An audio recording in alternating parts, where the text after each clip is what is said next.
Hey guys, this is going to be a simple video on me trying to implement image recognition, character recognition, using a machine learning model, a deep learning model.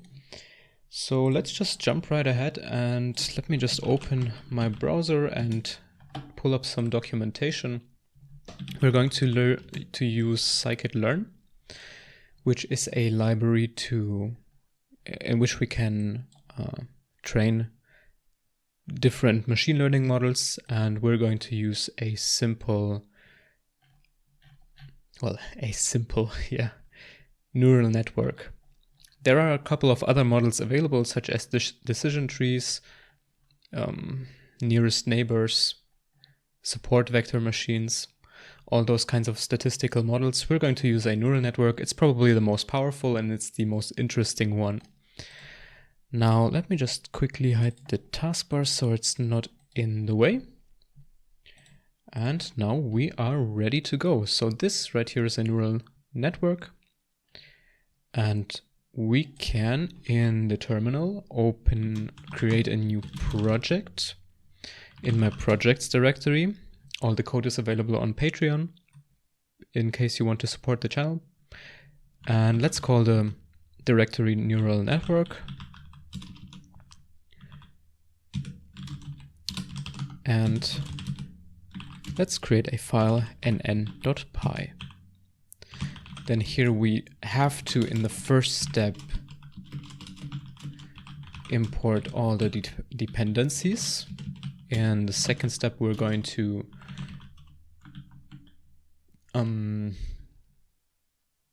import the dataset. Then in step 3, we're going to train the model, neural network, based on the dataset. And in step 4, we're going to evaluate our neural network. So what are we actually going to do? We are going to train a model to recognize characters based on the so-called MNIST dataset, which is this dataset right here. It's a set of labeled data.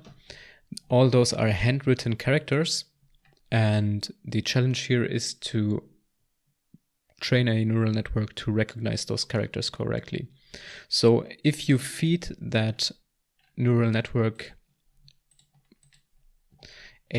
one of those characters, then it will output properly which character it is. Yeah, as far as I know, it's just numbers. I might be mistaken. Yeah, it seems to be just numbers. All right, and let's see how we can import the MNIST dataset in Python. Or well, import MNIST dataset in Python. Maybe it's already available in scikit-learn, because sometimes scikit-learn already provides datasets as part of the library. So in that case, we don't have to download and parse the information ourselves. And it seems that it is already available as part of scikit-learn datasets load digits. It seems to be a copy of the test set of the UCI-ML handwritten digits dataset. That is not the MNIST dataset, but maybe this one is also just as usable. Let's have a look at what that is.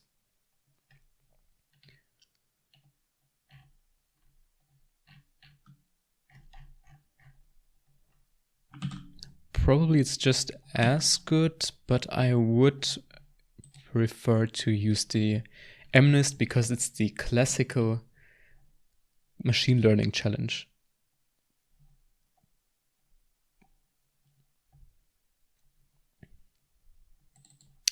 Apparently on GitHub, this guy uses fetch OpenML. And then you can specify the MNIST dataset. So maybe we're going to use that. Let's just have a look if there are better alternatives.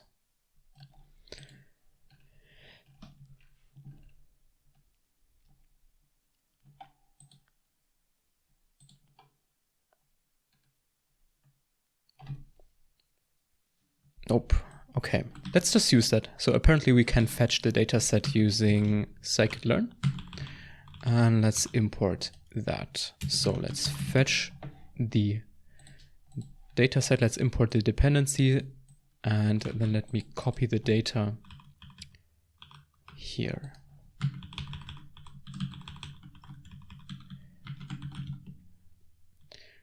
Okay, now the dataset should be imported. We have the data in X, and I will use a capital X for that just because of convention, and a lowercase y for the target data. So data should contain all the handwritten characters, and the target should contain the associated labels. So if X contains a large list of handwritten characters, probably pixel-wise data, then Y should contain single digits. For example, for the handwritten character 1, the associated value in Y at the same position will be an integer 1. All right, maybe it makes sense to somehow visualize the data. Let me just open a Python shell in the bottom right pane. And let's see what happens if we just execute this code in live here. So first of all, we import the dependency. Then we import the dataset. I don't know how big it is. Apparently there's an error. Okay, returning pandas objects requires pandas to be installed. That means I have to install pandas pip. Let me just use pip3 because I'm using Python 3. I don't think there's a difference between pip and pip3, but I might be mistaken. So let's do pip install pandas.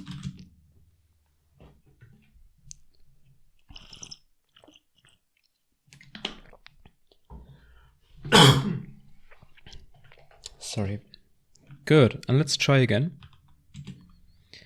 So let's import and let's fetch the dataset and see if it works.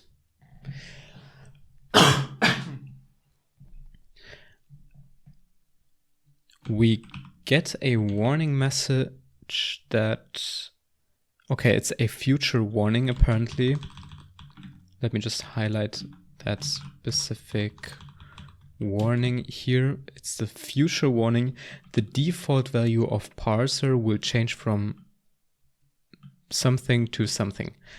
I have no idea what that means, but I would expect the dataset to be downloading now. Did it download? Let's just inspect the MNIST dataset. Let's first check the type of MNIST. Okay, and we have a bunch. That means this is a scikit-learn type, which we already would expect.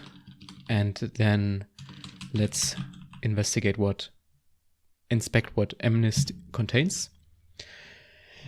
And it contains a lot of information, and we have pixel values. As you can see here, we have tons of pixel values. Okay.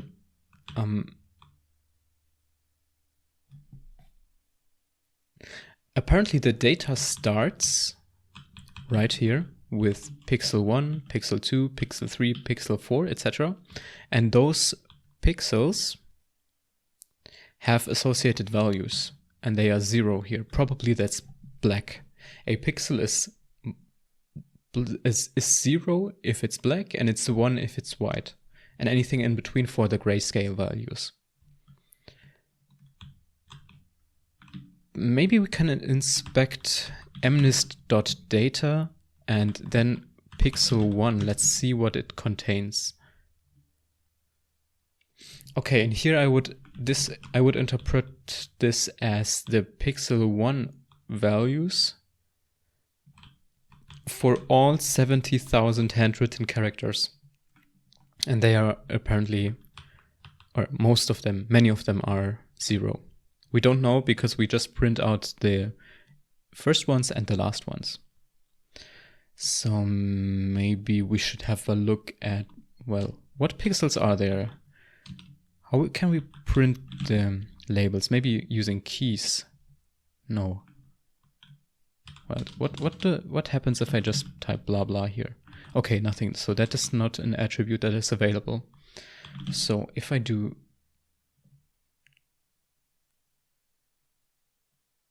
keys, then apparently I have pixels 1 to 784. That means the pixels, let me just pull up Paint. Let's say this right here is a handwritten character, and this is a 1. Then this image will be split into a grid, just like that. And then this grid is also split vertically, just like that, with pixel values. This is the first pixel, or probably this is pixel 0, because we always start with 0 in computer science, and this is 784. Ah no, the first pixel is called pixel 1, sorry. So this first one is called 1. Then if we just check the value of this pixel right here, of this center one, maybe we should get some variance in the pixels that are filled. Maybe this is pixel, whatever, 300. Pixel 300. Ah, yeah, perfect. And this is a good example because here sometimes, as you can see, the value is 0. Sometimes it's 189, sometimes it's 225. Okay, that means the value is not ranging from 0 to 1, but it's ranging from 0 to 255. So it's the classic byte notation. So this is a single byte of information that is ranging from 0 to 255. Okay. Now that we have clarified what the data is, we can probably, can we already train the model? Maybe it would make sense to visualize the data. I would like to visualize the data, or at least some of the data. How do I best do that?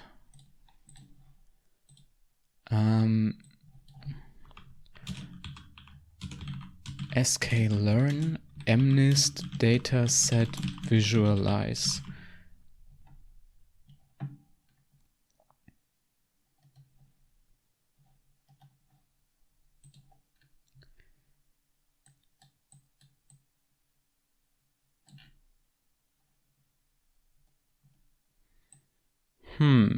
Okay, they use matplotlib and use a figure with subplots and display the first 10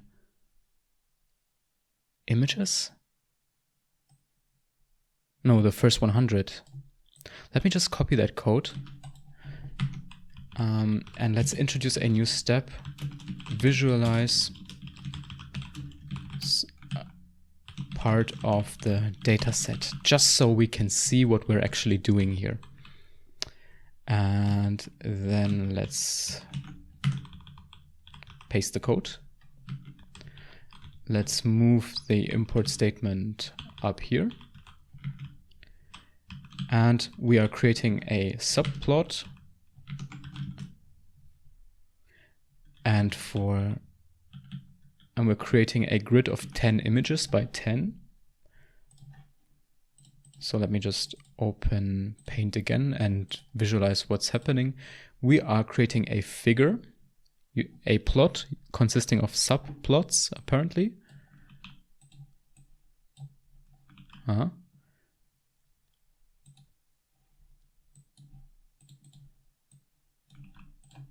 God. Why is there a black pixel here? Okay. So again, let's color this black. This entire thing is the plot. And it consists of subplots and 5 by 10. So I would expect this to open a subplot that is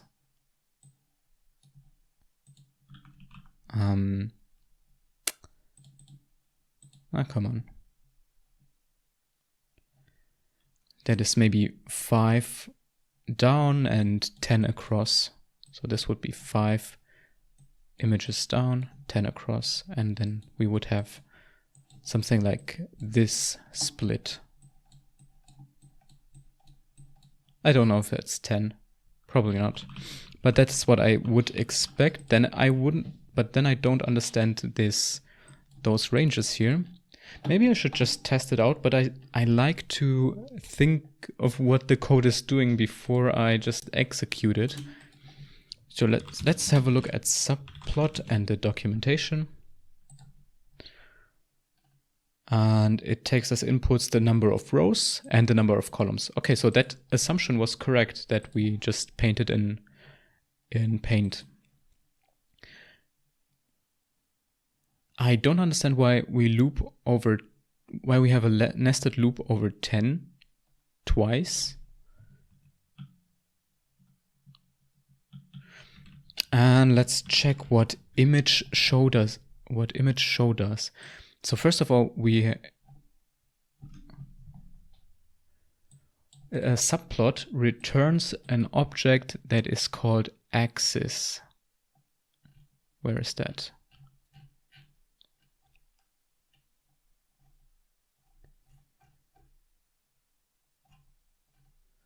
Where's the, there it is. So we return the axis of the subplot. The returned axis can actually be an instance of a subclass such as blah, blah, blah for polar projections. Okay, so we return axis, and those are the axes. I don't know why the documentation only states that axes are being returned rather than the figure. Maybe we have to remove the figure. I don't know. This probably varies by matplotlib version. So for all the axes, what do? We do image show. Let's have a look at what that is. Image show is not documented. Matplotlib image show. Let's see.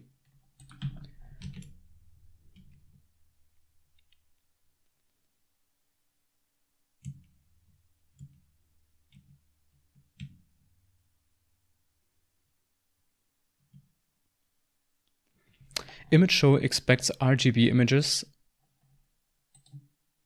Okay.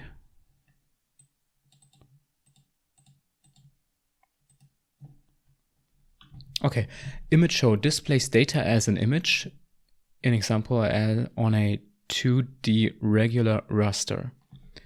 The input may be either actual RGBA data or 2D scalar data. We have scalar data, I think, because a scalar is a single number, which will be rendered as a pseudo-color image. For displaying a grayscale image, set up the color mapping using the parameters cmap gray. vmin is 0 and vmax, the value max, is 255. Okay, and we input xtrain here. In our case, it's called x. Maybe we should rename it to xtrain, but let's keep it close to the mathematical notation, which is just a capital X. The capital X is the notation for the random variable. Technically, we would have to rename it something like s_x, because that would be a selection or a subset of x, because our data set is just it's not capturing the entire random variable. But but I would keep it as it is. Now that the image is showing, why is it accessing? It's accessing every 10th entry here. Yeah, and that is the notation for accessing every 10th. Yeah, okay. This is just a way to access a specific index here.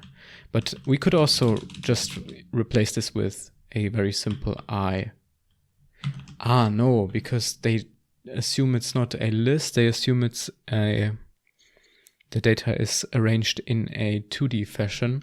That's why they have two indices. Okay. What does the reshape do? Reshape 8 by 8. Reshape. Let's look up reshape. Matplotlib reshape. It's a NumPy. Is it a NumPy function? Why would it be a NumPy function? We do image show. Ah, no, we call reshape on the random variable on the data set. And it's being reshaped to 8 by 8. Gives a new shape to an array without changing its data. So does this reshape the array into a matrix? 8 by 8 would be...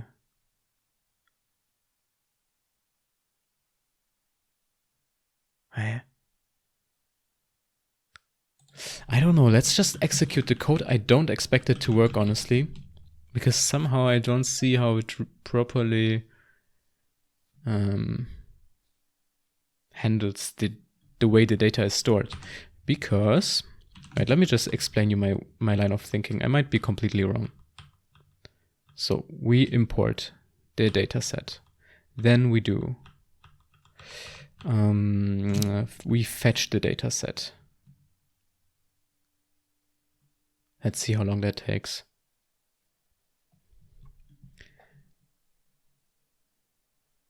And then once the data set is fetched, we have this map that contains only the pixel values.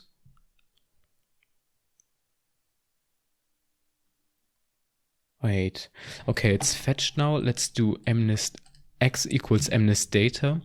Then let's do x reshape. So let's just access the first entry of x. So that doesn't work. Am I stupid? Am I doing anything wrong? I don't know. So we can't just access the 0th index of x. We must access x.0. No. Why doesn't this work?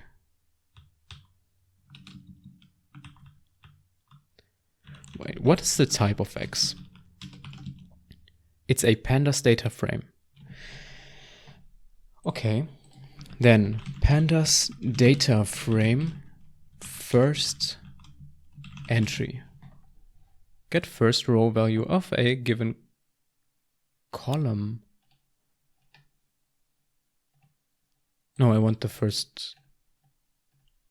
Wait. ilog. Okay, we have to use ilog apparently.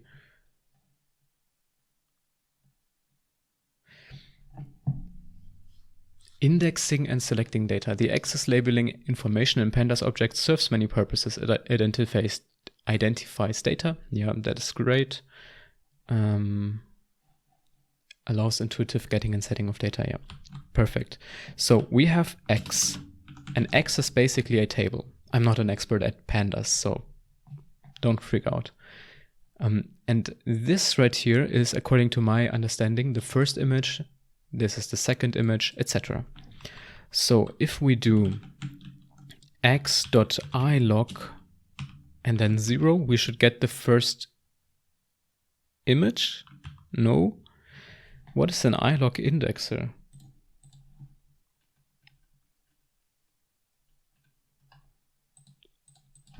Pandas get first row.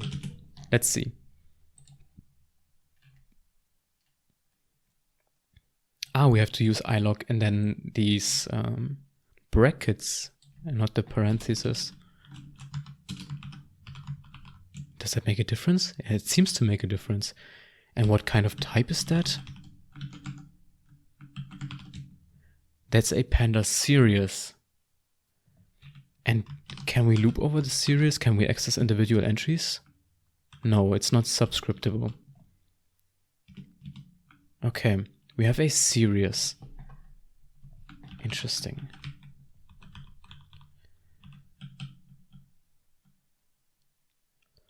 So we call reshape on that.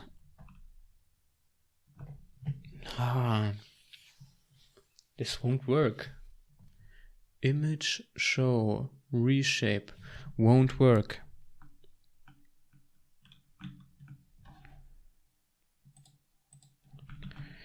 Let's just understand the data set again. MNIST dataset 784.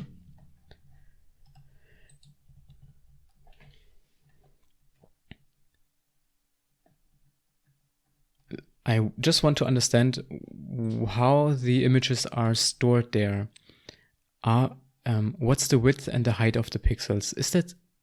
it seems to be squared images, if I can trust this image here. So what's the square root of 784? In this case, we should get the side length. It's 28. Okay, 28. That means we can do a side length of 28 by 28. And then we can do... Well, we must understand what image show expects. Image show, where is it? Image show, let's just look that up. It expects an X, but what is X? Array-like or PIL image? An image with scalar data.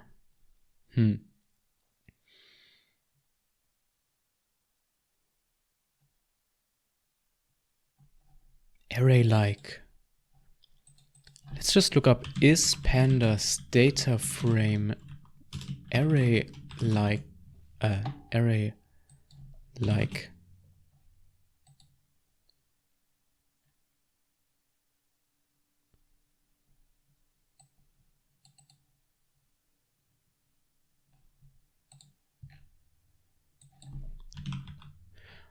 Let's look up matplotlib.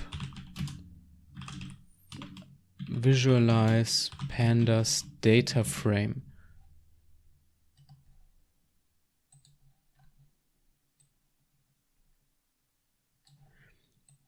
We might have to use the series, that is, that the iLoc element returns.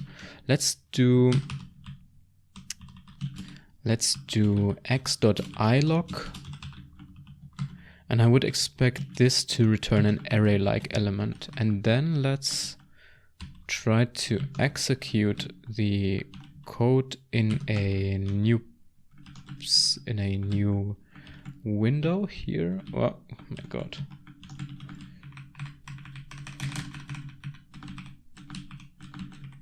Okay, let's go to projects. And it was called neural network. Then let's do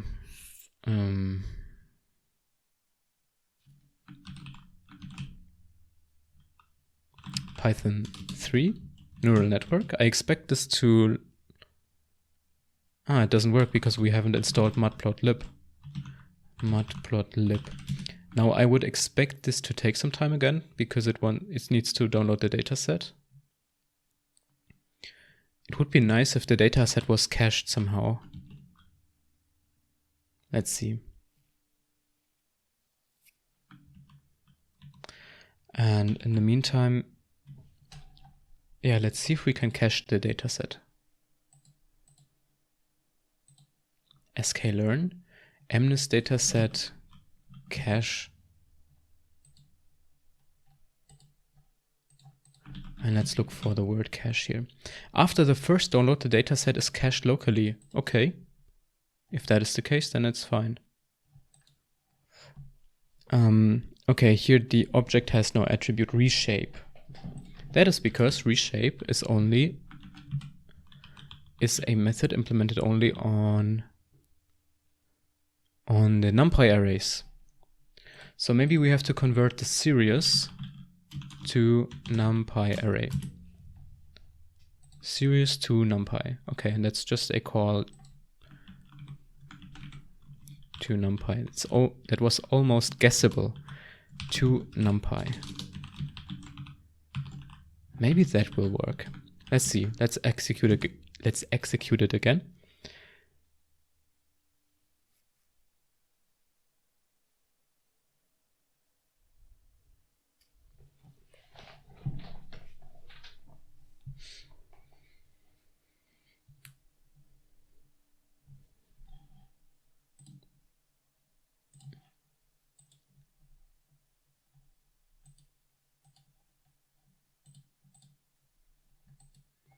And it doesn't work because the ilog-indexer object has no attribute to numpy. And that is because I used the parentheses instead of the brackets.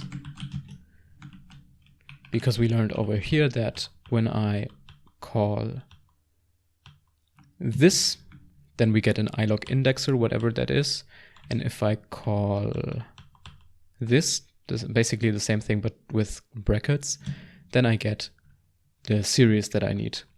And we can confirm this again by calling the type on this object, and that is a series. So let's again run the code. And then let's see if the dataset is really cached, because I somehow don't trust it because the code runs so slow. Mnist dataset scikit-learn cache.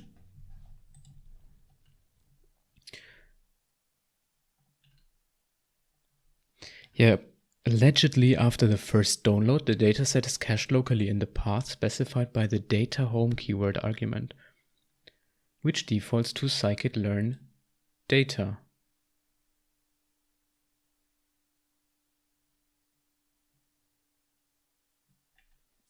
Maybe we should have a look at that directory if there's really any content in there. So let's cd into that directory. And we have an openml directory. There's a data. What is in here? Something is in there. Whatever that is. Let's extract it.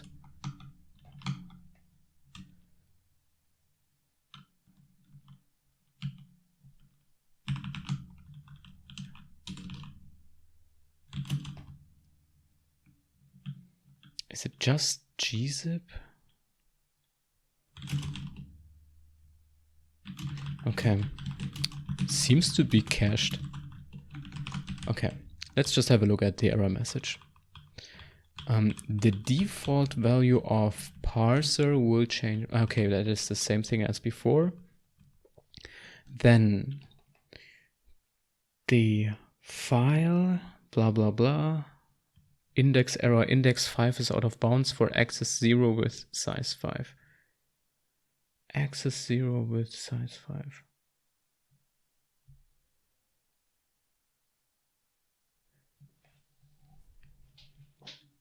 Okay, so there's an out of bounds error in our plotting.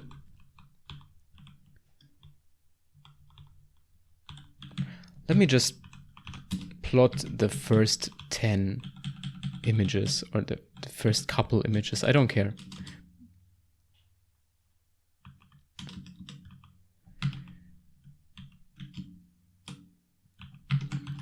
Let's keep it as simple as possible.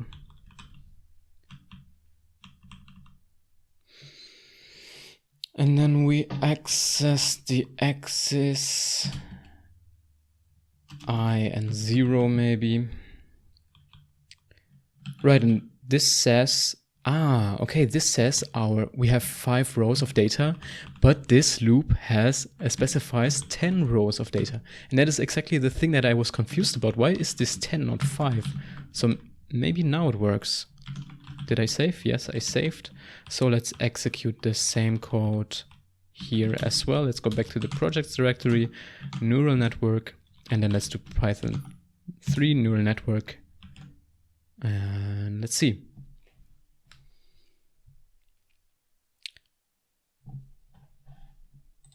Why is this loading so slowly?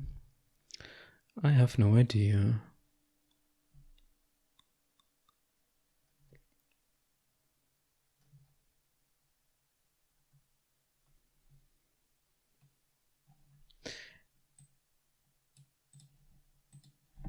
Okay, the code finished. I didn't see a matplotlib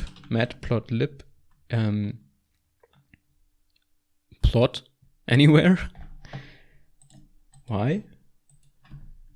Matplotlib terminates without waiting. Maybe I have to look that up.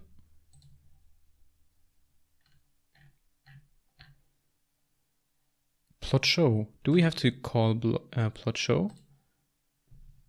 Let's do plot show.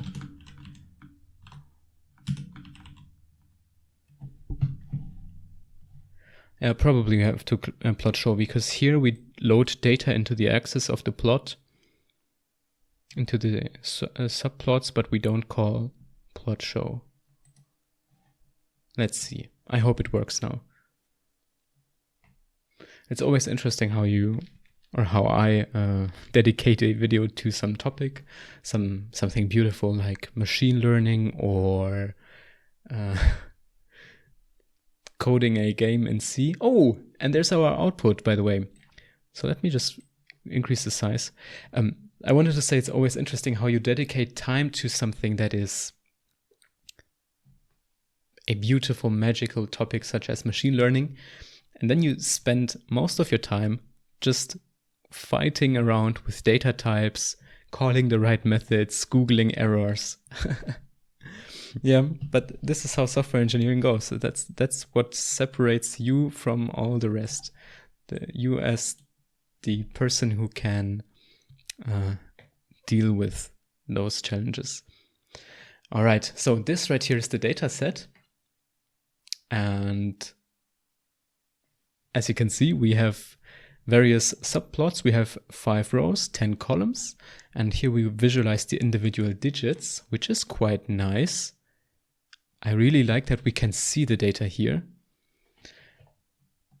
And we will train the model based on that data now. So let's check how we can train our neural network.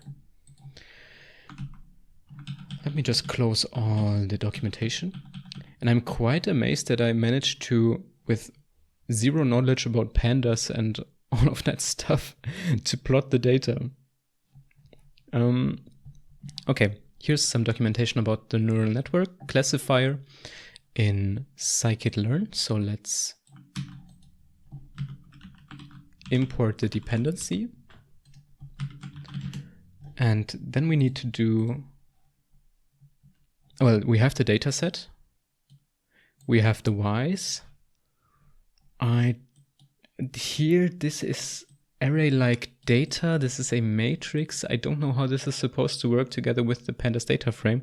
We might have to transform the data somehow, but we can also just try right away to call the classifier and fit the data and just see if it works. I don't know if it works with pandas data frames. So let's just train the model based on the data set. So we have this classifier, MLP. I think this is, what does MLP even stand for? MLP, trains on 2 arrays, blah, blah, blah, MLP. Multi-layer perceptron. Yeah, so the perceptron is the thing that you saw here.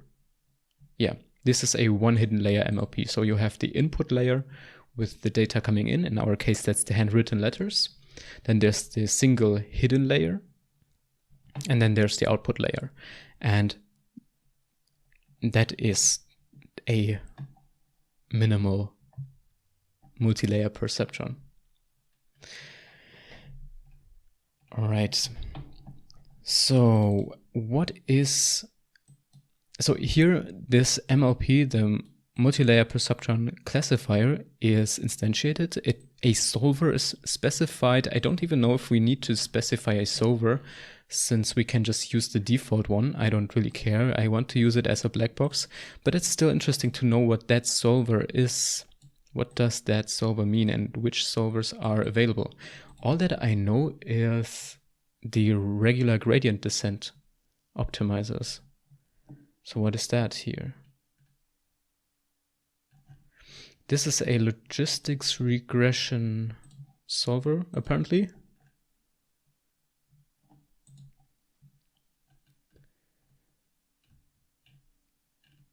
Wow. I don't really care now. I just want to use the default one. Then alpha, what is alpha? Let me just go back to the MLP documentation page.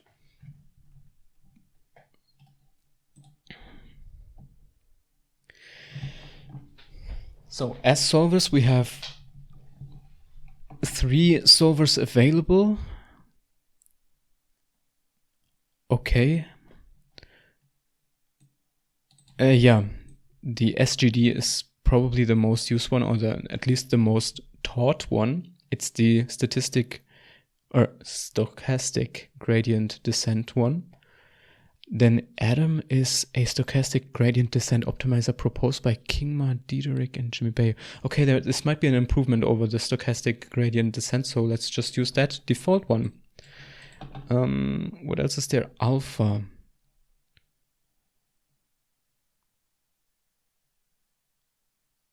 I think that is the step size that each learning step performs.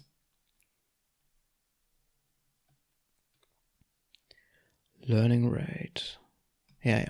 Okay. I would just try to use default layers here.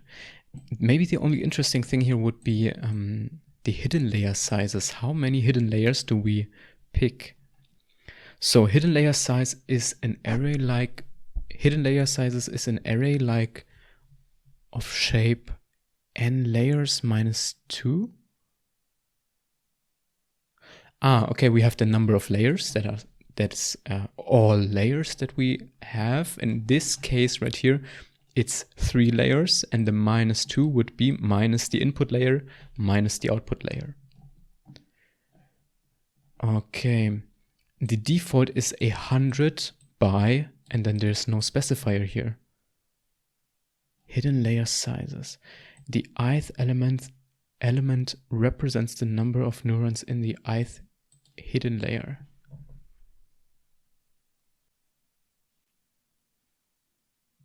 Well, what does that mean? The ith element. Okay. So we can specify an array. Come on. We can specify an array that has multiple input or multiple values, such as 2, 3, 2. And that means that the first layer, the first hidden layer, will have 2 neurons. The second will have 3 neurons. And then the last one, the last hidden layer, will have 2 neurons again. That's how I would understand it. I just don't understand this notation here. The ith element represents the number of neurons in the hidden layer. Hidden layer sizes. And the sample code specified 5,2. What is that even? This is a tuple, I think.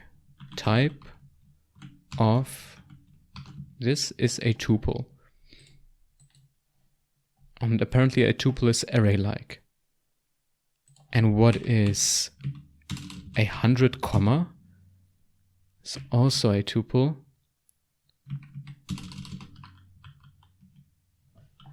Okay, let's try to understand what 100 comma means.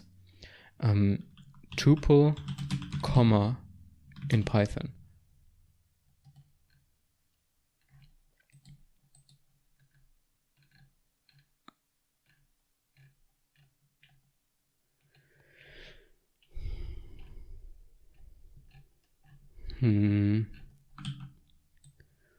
Tuple, comma at the end. Yeah. What is the syntax rule for having trailing commas in tuple definitions? in the case of a single element tuple, the trailing comma is required. Okay, the comma is required for single. Okay, of course. So if I do this, then this is a simple integer number. But if I do this, then this is a tuple. Interesting. It's always awesome to learn those basic stuff, which proves that I am a complete noob in Python. Then let's remove the solver. Let's remove the alpha. Or no, let's just specify the solver Adam and keep the alpha as it is. And as hidden layer sizes, we will use, I don't know how many layers are required for the multi-layer perceptron. Let's naively do 5 by 5, or let's do 2 layers, each of which has 5 neurons, which is definitely way too little. And then we can fit the model. I don't know what the random state here is. Let's also remove that. And this should then result in our neural network underperforming because the neural network is too small. Here we can predict the label for new samples. Yeah, but I want to... also something that we have to do is we don't train the model on the entire data set, of course. We need to fit it on xtrain and ytrain, and then we need to split the data set. So here we split the data set.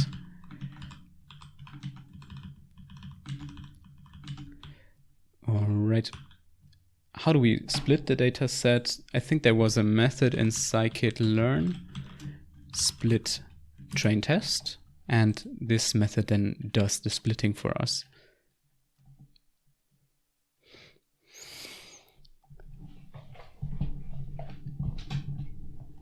And here it is. Okay, so we have a test size of 33%, a random state. We don't need a random state. That would be a seed for the random splitting. It can be random every time. If we have a random state variable provided, then it will always split the data set the same because we always provide the same seed as far as I understand. Okay, so now we have the training data set, the test data set. And I would like to plot the test data set here, x test, and maybe show that at the end, maybe we can show the data set with labels at the end. Let's see. Okay, then we have we fit the model based on the training data. And now what we do is we evaluate the neural network. As a last step, we will visualize the predictions. And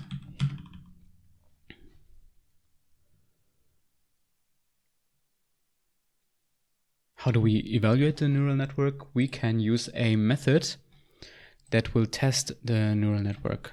And there's something for that as well, scikit-learn test or accuracy score.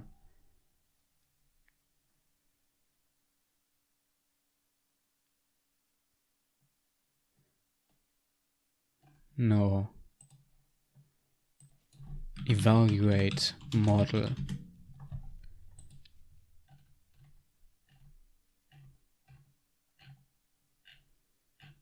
There was definitely a method for that.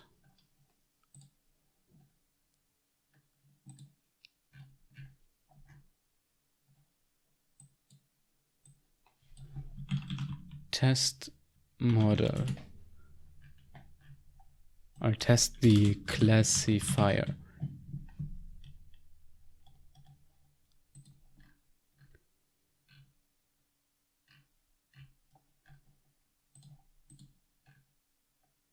Maybe we can look up the documentation of the MLP classifier. There should be something that implements some evaluation of the model. So we have the fit method here. Get metadata, blah, blah, blah, partial fit, predict, which we can use to predict individual data. Ah, there's the score. Okay, this is what we need, score. So we score the neural network based, let's just do this. This is the trained neural network. Then we score for, based on the test data set. Sample weight, no, we don't need that. We just need this, and this will return an accuracy score, I think. Returns a score, yes. And this will be the accuracy of our neural network. So let's just print out score, or accuracy of neural network, and that is score. And I think with that we can already check the accuracy of the neural network, and then we can, for our visualization, we can also visualize the predictions. So let's see in matplotlib label how to overlay a label. That would be very useful. Or we can just give each plot a title, maybe. Yeah, let's just keep it simple and give each plot a title. Or let's give each subplot a title. Plot title, maybe subplot title.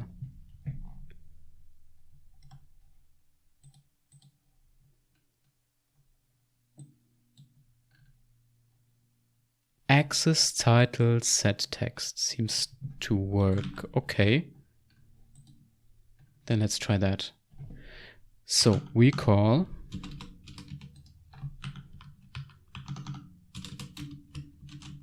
axis title, axis at ij, title set text, and the text will be test title, just to see whether it works. Oh no, let's just do it correct right away. I will do. We have to actually call the model, the classifier, to make a prediction. Predict, and there was a method for that as well. So here's the predict method, and we give it an input.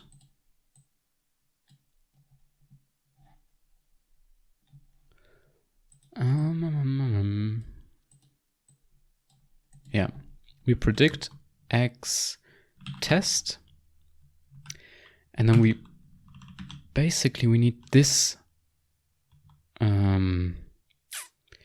this image right here. So let's just call this digit image to make this a reusable variable, just like this. And here we call the digit image,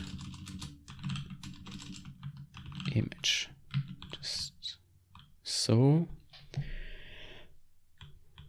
And here we predict X tests.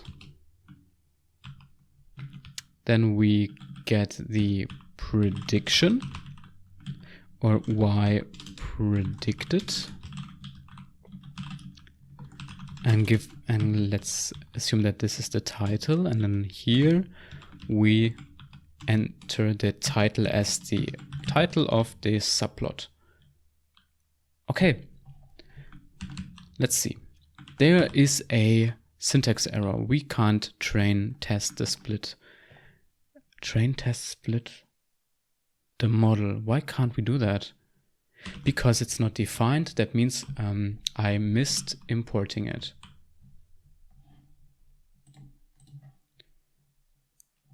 And where did I miss it? Where did I even open it? scikit-learn train test split.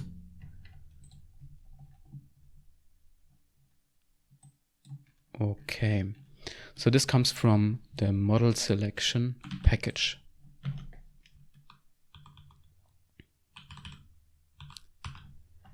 Let's just import this here. And let's try and see whether it works now. So now the dataset is again being loaded.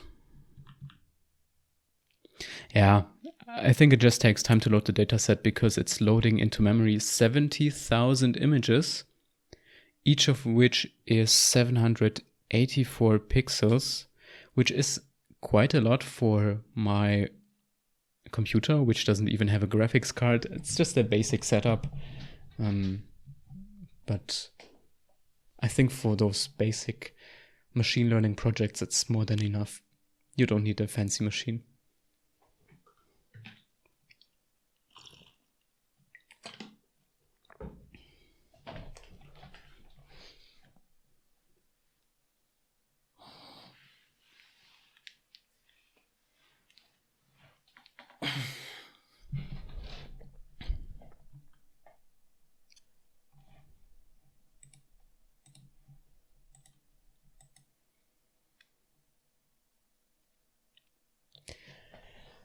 It might be a bit faster if I use a different implementation of Python. As far as I know, there are different implementations of Python. The default one is not so fast, but then there's also CPython, which is a lot faster. But maybe also write in the comments if you know how to speed those things up.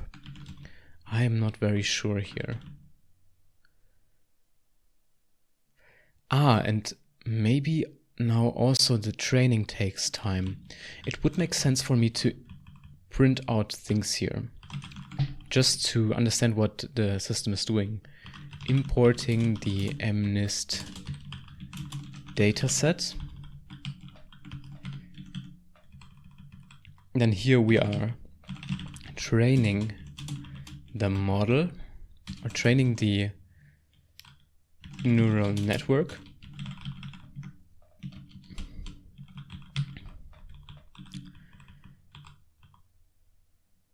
What is that doing?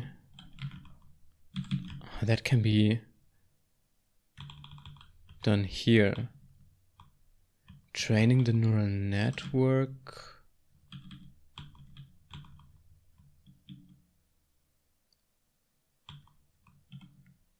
No. Splitting the dataset. And then here we are training the neural network.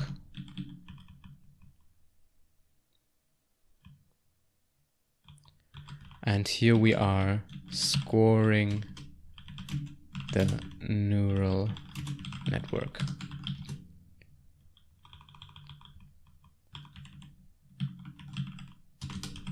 I would just use capital N's because then it looks more important and more uniform. And in the last step we are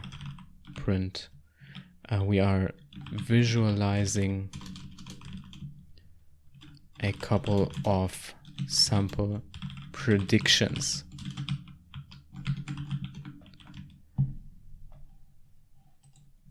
I don't know why this code, why this is taking so long. Let me just interrupt this. It looks like it was already predicting stuff. I don't know. Let's execute again and see where the slowdown comes from. So here we are importing the MNIST dataset now. But this shouldn't take so long. I think we were just now stuck at training this already.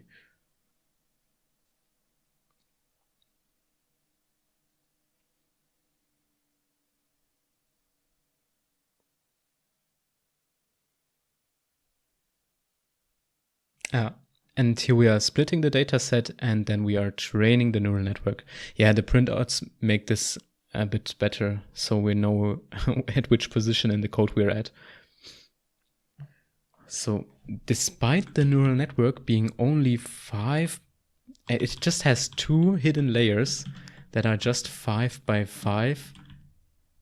It takes such a long time. We haven't even specified how long this neural network needs to be trained for. Maybe this is an issue. There's no final condition. Let's see if we can find anything out about that. Neural network fit.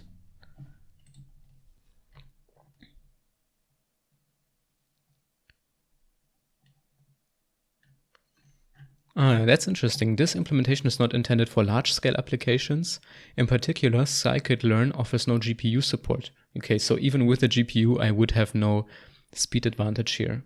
It's all CPU only. But I mean, it's probably perfectly fine for small projects like this.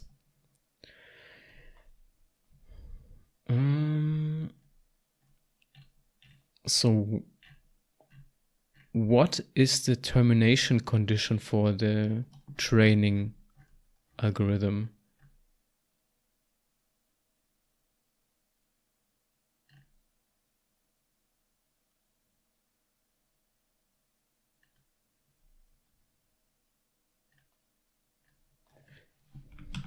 Let me just Google that. When does scikit-learn finish training? When does fit stop running in scikit? Yeah, that's what I need. There's no hard limit to the number of iterations for logistic regression. Instead, it tries to detect convergence with a specified tolerance. The smaller the tolerance, the longer the algorithm will run. From the source code, I gather that the algorithm stops when the norm of the object's gradient is less than tolerance, blah, blah, blah.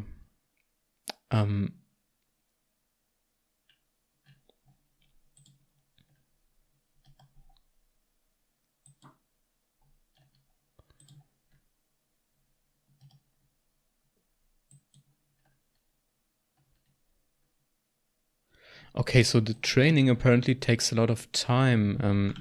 Scikit-learn train faster. How can I do that? I can change the optimization function.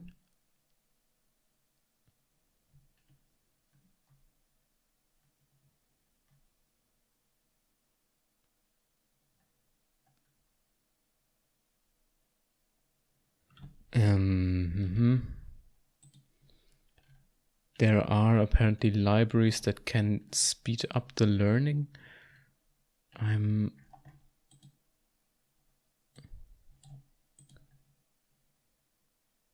Maybe because the neural network is so small, it will never be good enough, so the training never finishes.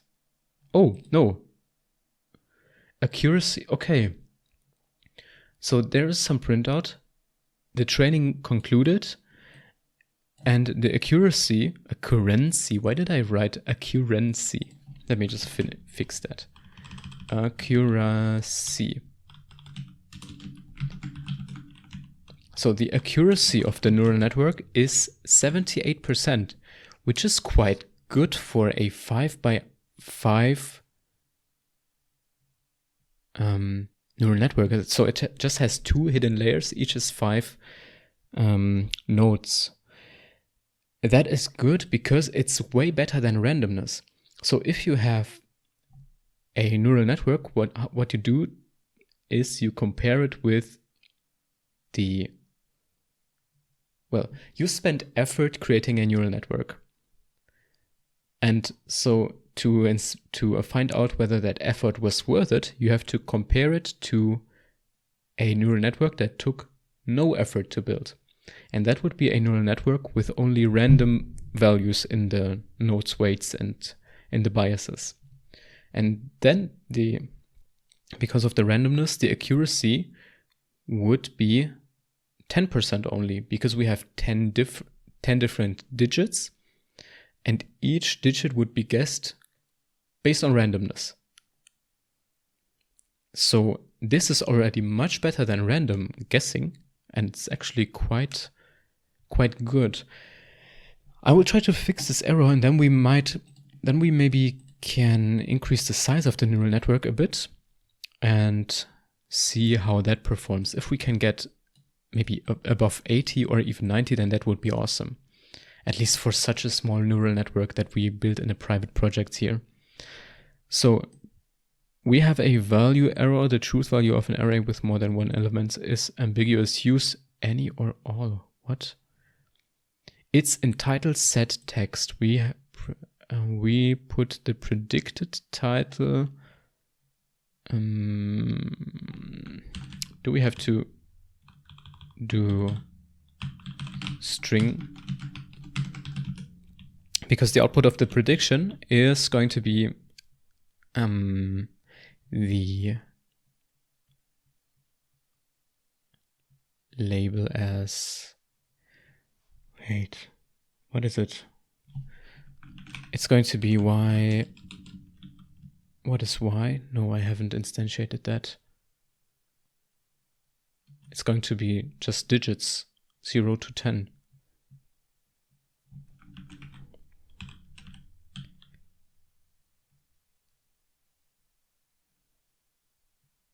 Okay, then let's maybe increase the size of the neural network a bit. Let's make it 20 by 20, or saying 20 by 20 is wrong. It has 2 layers of 20 neurons. And then let's execute that and see how far we get. Or maybe before we do that, let's just make sure that the plotting works on a very, very small model, just so that it loads faster. Let's see if it plots now.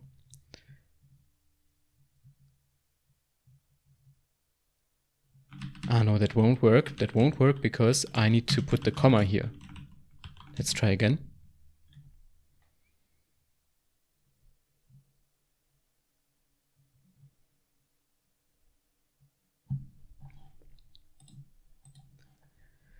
And for speed's sake, I will look up Python cache variable in a file. Oh no, that didn't take too long now. Okay, we're splitting the dataset, we're training the neural network. That shouldn't take too long because we just have one neuron in a hidden layer.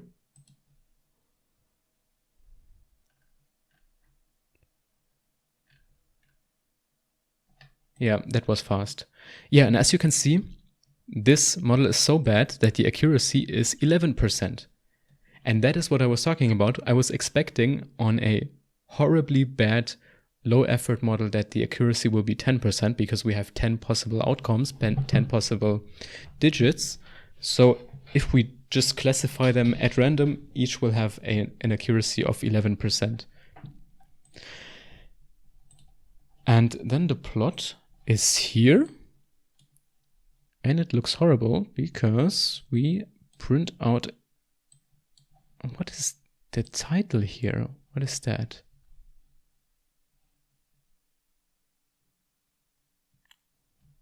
No, that's the completely wrong data type, probably. So we have a predicted title, predict, image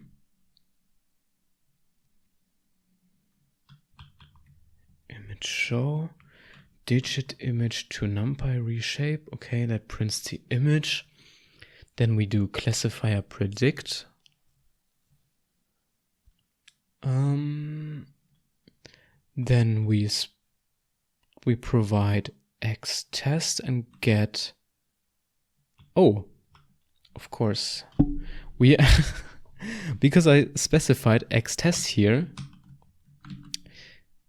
I computed the prediction for all of the test data set. And of course, I want to predict xtests. No, I want to predict the digit image only and nothing else. So let's try again now. So we're loading the data set again and waiting a bit.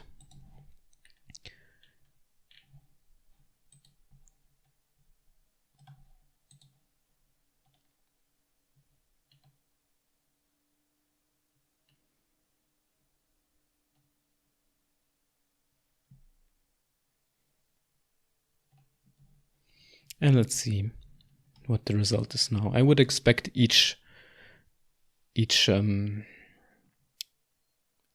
image to have a good label.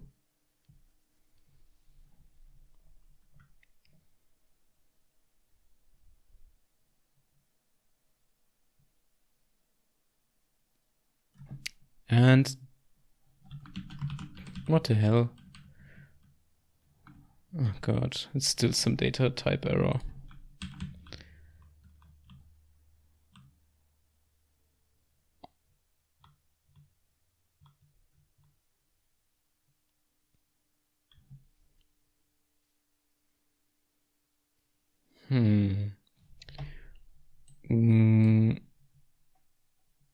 We predict, wait, where's the error? Let me just look up that.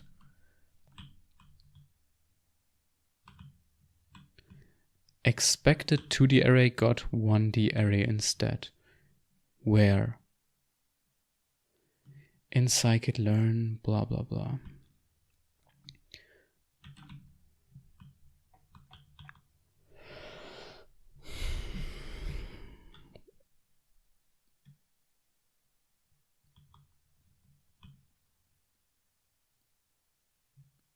Okay.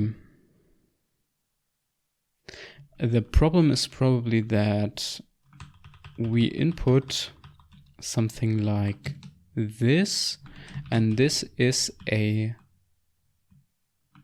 series. Let me just confirm again. This is a series, which is a 1D array. Apparently, the expected input is a 2D array.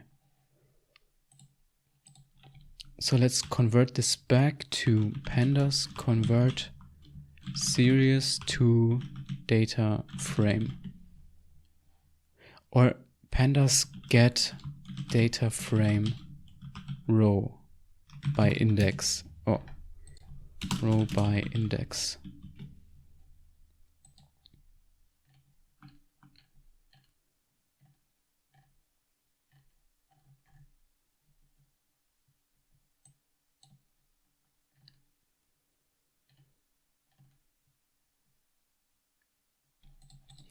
Okay, we might be able to do x at 0. No, that doesn't work.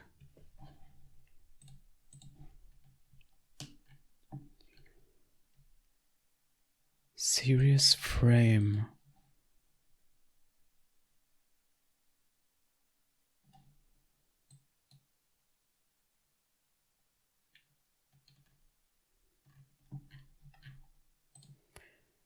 Pandas get convert series to data frame.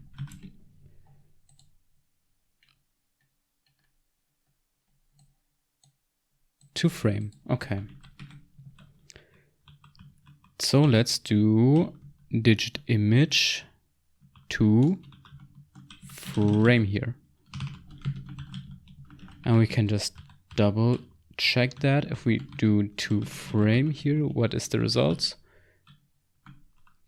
That looks okay.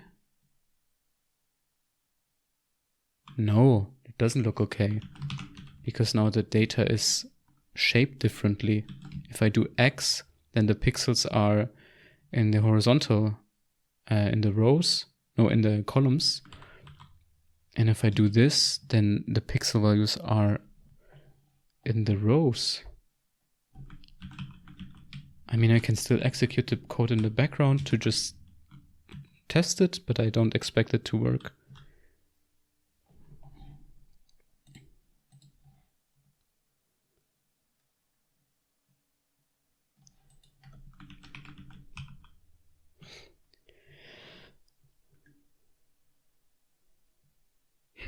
It might be okay. I don't know. It depends on how pandas internally handles the data. Okay, it's training the neural network.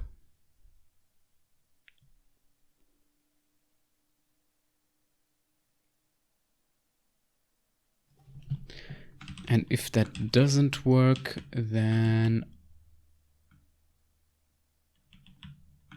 in the next test, we will just remove the training of the neural network and just try to print the images directly, just so we can see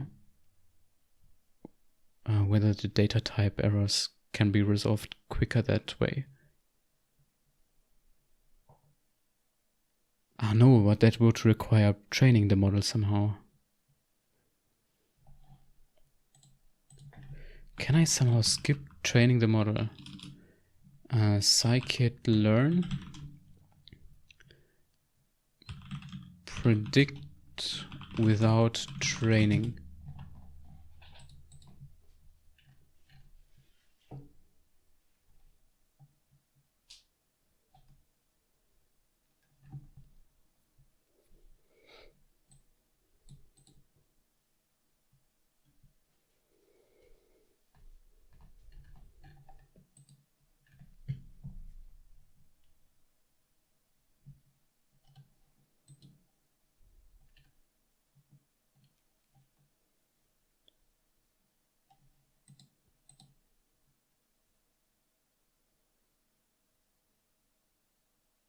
Yeah, X has one feature, but MLP classifier is expecting 784 features as input, and that is what I was talking about. Pandas data frame transpose.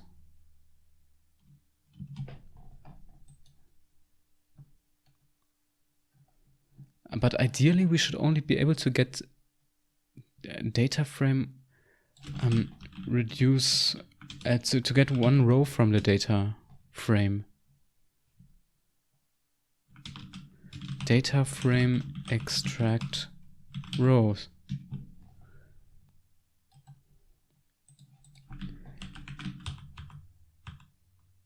Python 3. Then no. Python 3.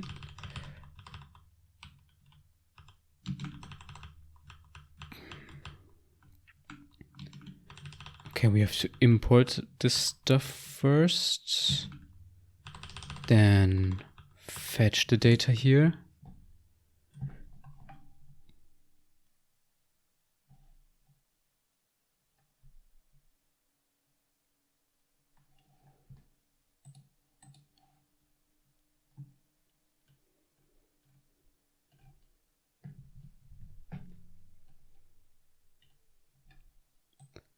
What does the log method do? It retrieves row by what?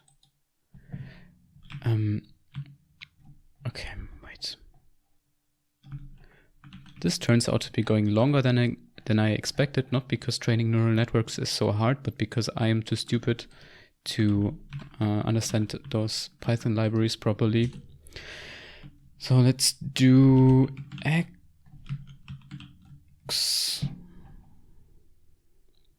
And then access, and then access log 0. What is the data type of that? Type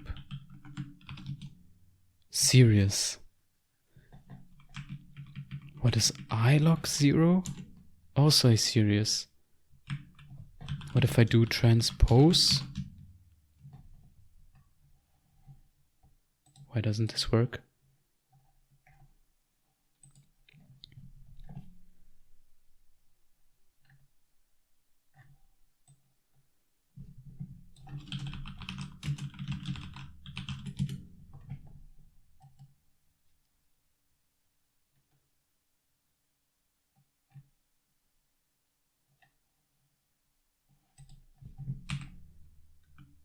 What if I do x dot... Ah, no, of course I can't transpose the type. Huh? It's the same thing whether I call transpose or not.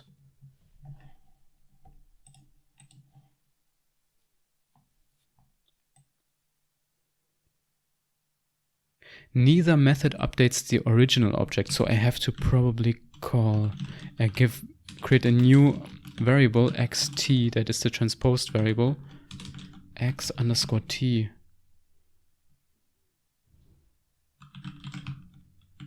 But that still looks the same. No, that can't be it.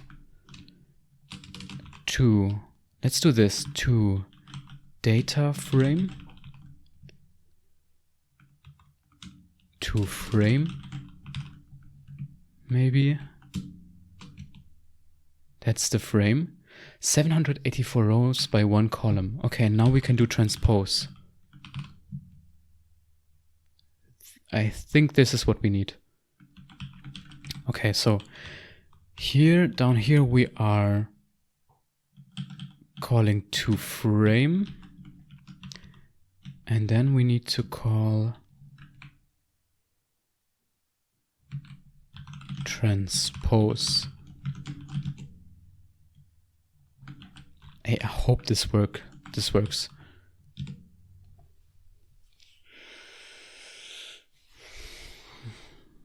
I need to polish up my Python basics. But this is how real software engineering goes. You experiment, you do stuff, and the things that you already have a feeling of how to do them, and they are never the problem. It's always those details.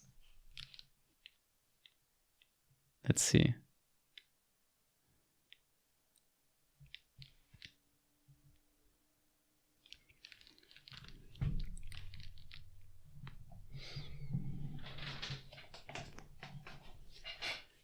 Okay, and we have visualized the data set, so apparently at least the data format is good. It looks like it has, and the model has predicted all the numbers to be 1.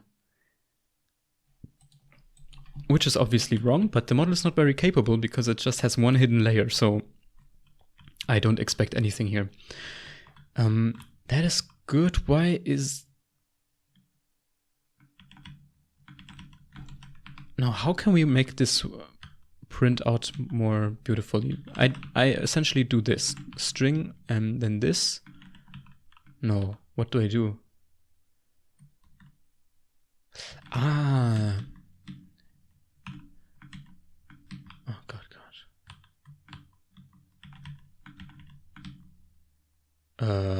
Tmax A. Okay, I think the prediction is a vector because it can have many outputs, but yeah, that's fine. We could extract that single number, predicted title, and then get the first element. And let's color the axis title red. Matplotlib axis title font, font size, font color. set text title.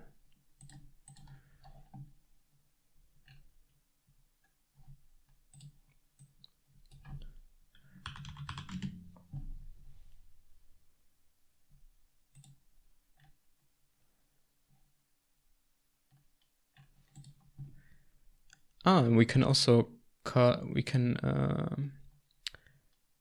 provide a font dictionary with the color.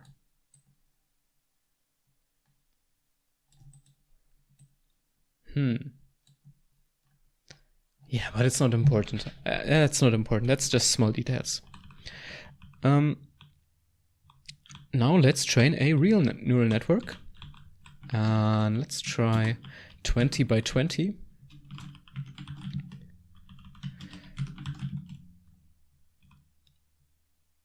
Or not 20 by 20, but 2 hidden layers, each of which is 20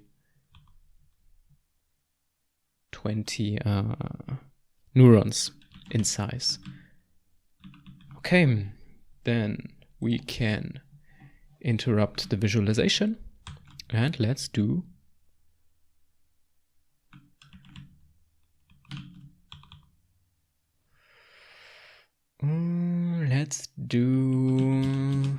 this following thing. Let me just access the first entry here.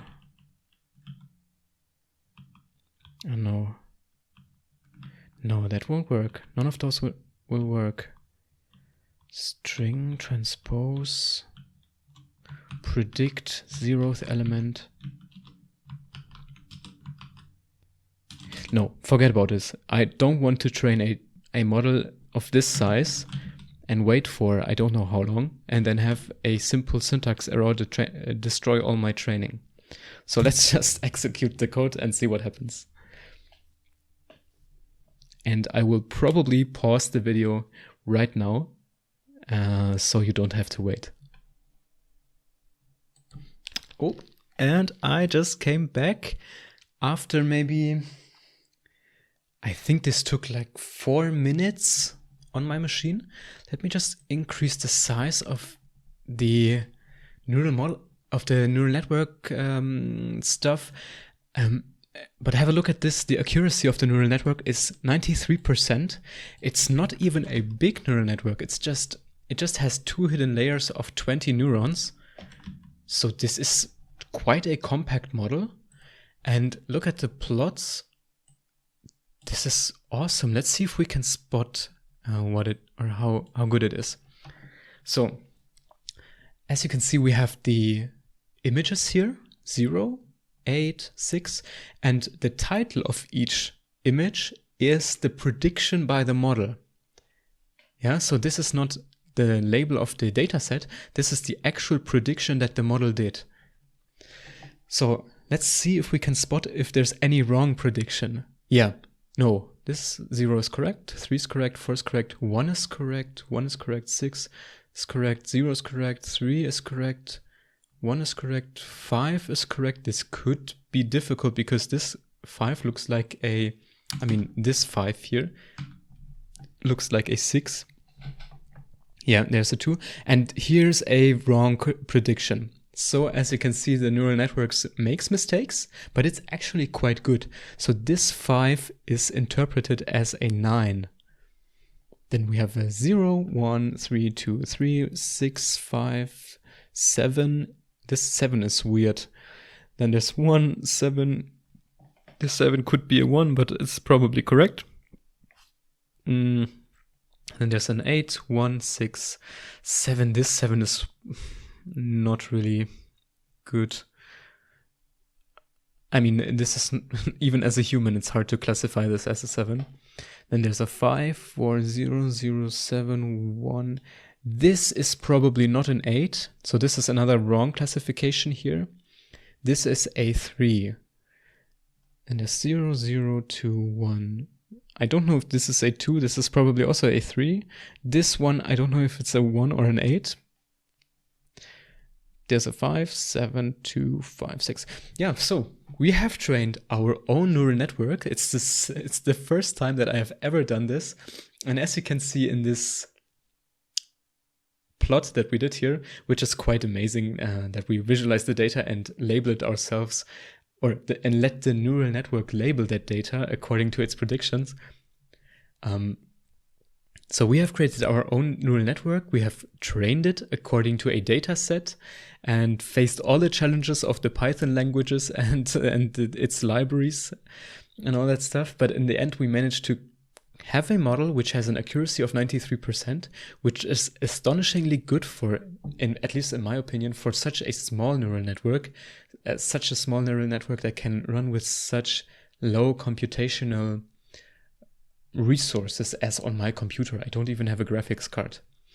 Yeah, so this was so much fun, and the result is even greater. It's so great that I have to, before I close this, I want to take a screenshot of this. This is awesome. Okay, and I will save that screenshot somewhere later. All right, if you enjoyed this video, then please leave a like and subscribe. And consider becoming a Patreon to financially support this channel, because only through your contributions can I keep making and recording those educational and also fun programming videos. I hope you enjoyed this. See you next time. Bye.